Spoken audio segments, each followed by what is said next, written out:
The Horses That Bind Us, written by Joshua Bettger, narrated by Josh C. Williams. Prologue: The Breath of the Dragon. Before there were empires, there was the gallop. Before there were roads, there was the trail blazed by a creature that didn't know how to lie. The spirit of a horse is a strange and ancient thing.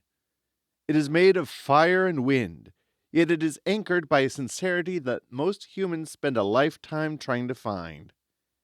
It is the only spirit on earth that is powerful enough to break a man's bones, yet gentle enough to carry his grief. It is a surgical kind of grace, a biological miracle that can sense a heartbeat from across a field and decide, in an instant, to be your partner instead of your predator. Throughout history, we have tried to name this spirit. The Chinese called it the heavenly spark. The warriors of the Salt River called it a sacred brother. The men in the trenches of France called it their only hope. But regardless of the language, the spirit remains the same. It is the constant.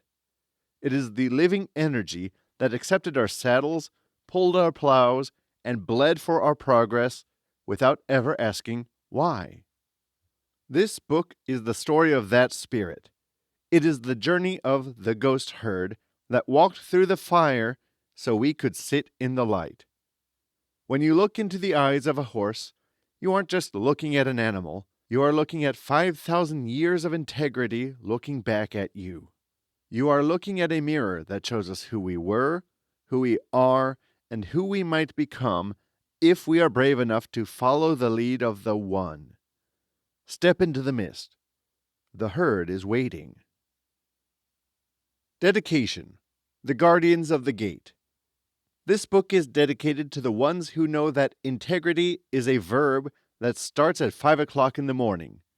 It is for the caretakers who stand in knee-deep mud during a November downpour, hauling water buckets with cracked hands because a precious baby is waiting. It is for the ones who don't see a chore but a calling. You are the men and women who skip your own dinners to make sure a senior horse has his mash, and who stay up until the stars fade, sitting in a stall with a colicky foal, breathing your own warmth into their lungs.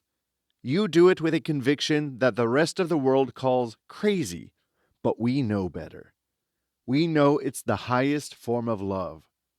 To the farriers who ruin their backs to keep a horse upright, to the vets who drive through blizzards, and especially to the backyard owners who sacrifice vacations, new cars, and sleep just to ensure their companions have a soft place to land.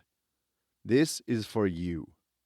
You are the modern-day scouts and masters of horse. You are the ones who turned the meat grinder of history into the sanctuary of today. You don't just take care of animals, you are the keepers of the 133-to-1 debt. You are the reason the heavenly spirit still has a home on this earth. Keep your heels down and your hearts open. This is for the One. Chapter 1. The Salt River didn't care about the grief of men, but the people cared about the spirit of the horse. After the warrior was gone, there was no loud ceremony. There were no drums shaking the earth. There was only a quiet gathering by the mesquite trees where the shade was deep and the air smelled of dry earth. The tribe didn't see the buckskin as a pet to be handed to a new owner. They saw a creature that had lived half its life in the shadow of a man who is now gone. To them, the horse was heavy, burdened by a connection that no longer had a place to land. The horse stood near the water's edge, unshackled and free, yet he didn't move. He stood with a stillness that was chilling to watch. He wasn't waiting for a command. He was waiting for the world to make sense again. An elder walked toward him, not with a rope or a bridle, but with a simple bowl of cool river water.